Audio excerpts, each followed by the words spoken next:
नमस्कार, आदाब, सत श्री अकाल दोस्तों। आज जिस सच्ची घटना के बारे में मैं आपको बताने जा रहा हूँ ये हरियाणा के रोहतक की है। दोस्तों, इस समय मीडिया में खूब छाया भी हुआ है, जिस भी चैनल पे देखो इसी के बारे में ही बताया जा रहा है। दोस्तों, आज से 14 साल पहले रोहतक के में शिवाजी नगर नाम की एक कॉलोनी है। उस कॉलोनी में एक लड़का टहल रहा था और कुछ बदमाशों ने एकाएक उसके ऊपर अटैक कर दिया, हमला कर दिया और चाकुओं से गूद गूद के उसको मार डाला। और मारने के बाद वहीं शिवाजी के नगर में मतलब शिवाजी नगर कॉलोनी के बगल में ही बोरे में डाल के उसकी डेड बॉडी को फेंक दिया। उसी के 14 साल बाद हरियाणा के रोहतक में ही शामला के सर्विस लेन के बगल में एक सूटकेस में भी सेम वैसे ही एक डेड बॉडी मिलती है। और जब लोगों की नज़र उस पे जाती है तो लोग उसे ऐसे मतलब उसी निगाह से ही देखते हैं कि कुछ संदिग्ध है इसमें। तो काफ़ी लोग देख के निकल जाते हैं, काफ़ी लोग खड़े होकर उसको देखते भी हैं। इसी बीच कुछ लोगों ने डिसीजन लिया, कुछ लोगों ने आपस में बात किया कि इस चीज़ को पुलिस को हमें बताना चाहिए। पुलिस के पास खबर जाती है और पुलिस आती है, उस सूटकेस को अपने अंडर में लेती है और उसमें उसको जब खोला जाता है तो उसमें देखा जाता है कि एक डेड बॉडी पड़ी हुई थी। बिल्कुल सेट कर दिया गया था उस डेड बॉडी को, बिल्कुल उस सूटकेस के साइज का उस डेड बॉडी को बना दिया गया था। दोस्तों पुलिस के द्वारा फिर तहकीकात शुरू होती है, लेकिन उसके बारे में कोई भी इंफॉर्मेशन निकल के नहीं आती है, क्योंकि आसपास के जितने भी थाने होते हैं सब पर संपर्क किया जाता है, लेकिन कहीं भी किसी भी प्रकार की कोई मिसिंग की रिपोर्ट नहीं लिखाई गई थी। और वो चेहरा भी थोड़ा सा खराब हो गया था उसका, मतलब बिल्कुल रेड हो गया था, तो वो भी पहचान में नहीं आ रहा था कि आखिर है ये किसका। लेकिन जब थोड़ी देर बाद उसको कायदे से साफ किया गया उनका फेस वोस, क्योंकि ये 1 या 2 दिन पुरानी डेड बॉडी ही लग रही थी, ज़्यादा डेड बॉडी खराब नहीं हुई थी, लेकिन फेस का कलर बिल्कुल रेड हो गया था। लेकिन जब साफ सफाई होती है, क्योंकि मतलब नाक से और मुंह से सबसे ब्लड भी निकला था, तो इस चक्कर में चेहरा थोड़ा सा भद्दा लग रहा था।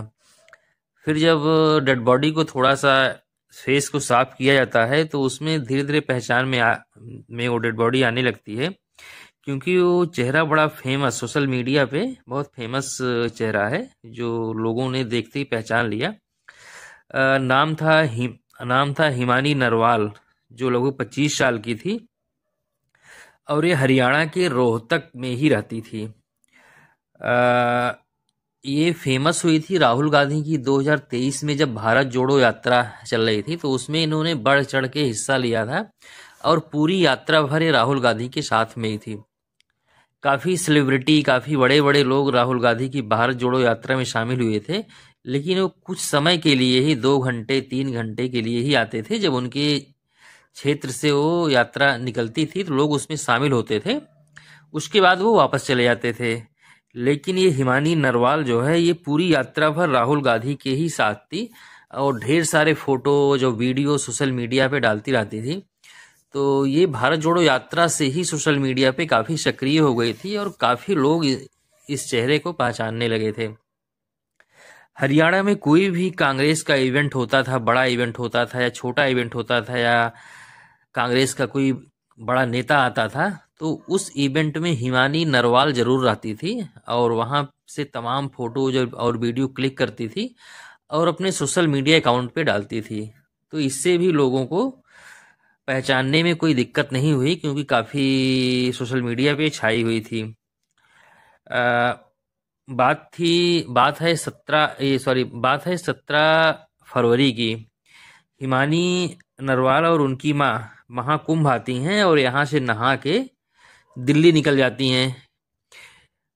दिल्ली जाने के बाद फिर हिमानी जो है निकल जाती है हरियाणा। अपनी अपनी माँ से बोलती हैं कि माँ मैं हरियाणा जा रही हूँ, क्योंकि वहाँ पे लोकल नगर निगम का चुनाव हो रहा है और उसमें मैं थोड़ा सा बिजी रहूँगी। अगर मेरा मोबाइल बंद हो जाता है तो आप परेशान मत होइएगा। तो उनकी माँ भी बोलती है ठीक है बेटा, कोई दिक्कत नहीं, जाइए आप। तो वहाँ से जाने के बाद करीब 6 से 7 घंटे के बाद जब इनकी माँ ने उस नंबर पे फ़ोन किया हिमानी के, तो हिमानी का नंबर स्विच ऑफ जा रहा था, क्योंकि हिमानी ऑलरेडी बोल के गई थी कि अगर मेरा नंबर स्विच ऑफ हो जाता है तो आप लोग परेशान मत होइएगा, तो इस कारण हिमानी की माँ को कोई दिक्कत नहीं हुई। उन्होंने बोला ठीक है, वो मतलब चुनाव के कारण अपना फ़ोन चार्ज नहीं कर पाई होंगी। दोस्तों बात 2011 की है। जिस तरीके से हिमानी का मर्डर किया गया, तो उनको तो गला गला रेत मतलब गला घोट के मर्डर किया गया। लेकिन 2011 में हिमानी के भाई को कुछ नकाबपोश आए थे और उनको चाकुओं से गोद के हत्या किए थे और उनकी बॉडी को बोरे में भर के वहीं रोहतक के शिवाजी नगर के पास ही डाल दिए थे। तो लेकिन जो भी क्रिमिनल उसमें इन्वॉल्व थे उन सबको सज़ा मिली है और वो सब सलाखों के पीछे थे, लेकिन कुछ दिन के बाद जो है वो सब जमानत पे बाहर आ गए थे। उसी हिसाब से उसी तरीके से हिमानी की भी हत्या करके फेंका गया था। दोस्तों 2011 में जब हिमानी के भाई की हत्या की गई थी तो इनके घर पे बिल्कुल दुखों का पहाड़ टूट गया था और साल 1.5 साल में लोग धीरे धीरे उस सदमे से बाहर आ रहे थे। लेकिन इनके पिताजी बिल्कुल डिप्रेशन में थे और डिप्रेशन के कारण वो 2014 में उन्होंने खुद सुसाइड कर लिया। और हिमानी के पिताजी के 2014 में सुसाइड करने के बाद हिमानी की माँ अपने एक बेटे को और हिमानी को लेके दिल्ली बीएसएफ कॉलोनी में जाके शिफ्ट हो गई। वहाँ पे रहने लगी कि यहाँ पे हमारे बच्चे रहेंगे, यादें भी उन यादों से बाहर आएंगे और यहाँ सेफ भी रहेंगे। और रोहतक में इनकी नानी जी रहती थी। इनके नानी जी का जो भी घर था वो हिमानी को ही मिलने वाला था। तो नानी जी के डेथ के बाद वहाँ का जो उनका पुश्तैनी मकान था तो उसकी चाबी वगैरह इन्हीं लोगों के पास होती थी। तो हिमानी जब भी हरियाणा जाती थी तो वही उसी अपने पुश्तैनी मकान में ही रहती थी। और इनके पुश्तैनी मकान के पास में ही एक खैरपुर का कनौदा है। कनौदा में एक सचिन नाम का लड़का होता था।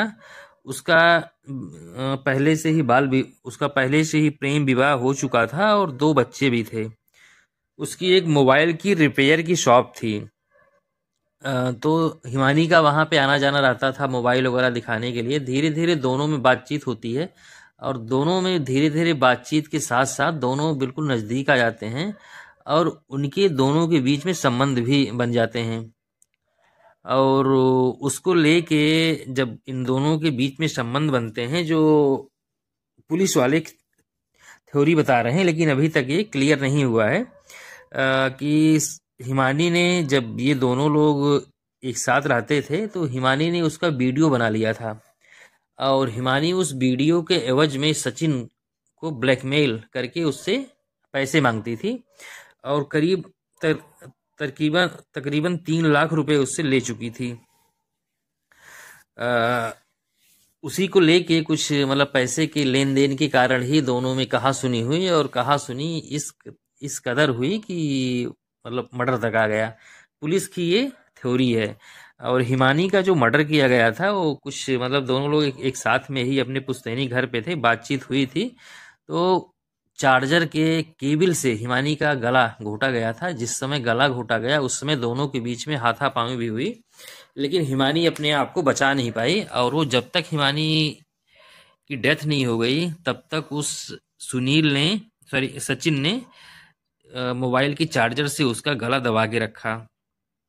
और जब उसकी डेथ हो गई तो सचिन वहाँ से निकल गया, स्कूटर लेके चला गया। लेकिन जाने के बाद सचिन को लगा कि हम इसके घर पे आए थे, अगर क्योंकि आज नहीं तो कल वहाँ पे लोगों को मालूम होगा कि डेड बॉडी है यहाँ पे, तो तहकीकात में हमारी बात ओपन हो सकती है, मैं सार्वजनिक हो सकता हूँ, लोगों को ये मालूम हो जाएगा कि मैं यहाँ पे आया था। फिर वो वापस आता है सचिन और हिमानी का ही एक सूटकेस था बड़ा सा, वो कहीं जाती थी तो उसी सूटकेस में अपने कपड़े वगैरह लेके जाती थी। तो उसी सूटकेस में सचिन ने हिमानी को शिफ्ट कर दिया, बिल्कुल हाथ पैर तोड़ के बिल्कुल उसी सूटकेस के साइज का हिमानी को बना दिया और उस सूटकेस को अपने स्कूटर पे लेके जाता है हरियाणा के ये रोहतक के आसपास में। तो वहाँ पे एक रिक्शे वाला मिलता है, तो उस रिक्शे वाले से सचिन बोलता है कि सामला के पास एक सर्विस लेन है, उसी सर्विस लेन पे इस सूटकेस को आप रख दीजिएगा, इसके एवज में मैं आपको 5 से 10 हज़ार रुपये दूंगा। रिक्शे वाला भी राजी हो जाता है और उसे नहीं पता होता था कि इस सूटकेस में क्या है। तो बोलता है कि हमें कहीं जल्दबाजी में जाना है, हमारा बंदा आके वहाँ से ले लेगा, कुछ ज़रूरी सामान है उसमें। तो रिक्शे वाला भी सोचता है कि मतलब 5 से 10 हज़ार रुपये अगर मिल रहे हैं इस सूटकेस को मतलब 7 से 8 किलोमीटर दूर ले जाने के लिए, तो मुझे कोई हर्ज नहीं है।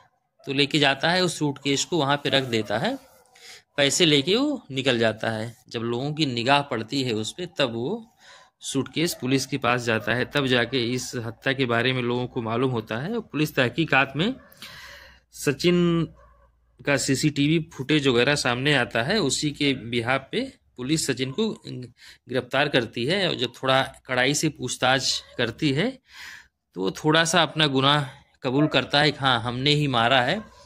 लेकिन पुलिस अभी ये सार्वजनिक नहीं की है कि क्या पैसे के लेन देन के कारण ही सचिन ने हिमानी को मारा या कोई और रीजन था। बाकी अभी सचिन जो है पुलिस की कस्टडी में है, पुलिस ने उसको कोर्ट से रिमांड पे भी ले लिया है और तहकीकात हो रही है। जैसे ही कुछ इसमें आगे का अपडेट होता है, हम आप लोगों के साथ उस चीज़ को ज़रूर शेयर करूँगा। दोस्तों, इस सच्ची घटना को आपके सामने लाने का मेरा उद्देश्य किसी की भावनाओं को आहत करना नहीं है। सिर्फ आपको यही बताना है कि आप लोग किसी भी चीज़ को लेके इतना अग्रेसिव नहीं होना चाहिए कि इतनी बड़ी बड़ी घटनाओं को अंजाम दे दिया जाए। क्योंकि अगर आप लोग अग्रेसिव होंगे, उससे गलत काम, गलत चीज़ें होंगी और आप कानून का भी उल्लंघन करेंगे, तो आप कानून के दायरे में आएंगे ज़रूर। तो दोस्तों, कभी भी आप कोई भी काम कीजिए बिना सोचे समझे, आप अपने कदम को आगे मत बढ़ाइए। बाकी दोस्तों, आप स्वस्थ रहिए, खुश रहिए, सावधान रहिए, सतर्क रहिए। जय हिंद, जय भारत।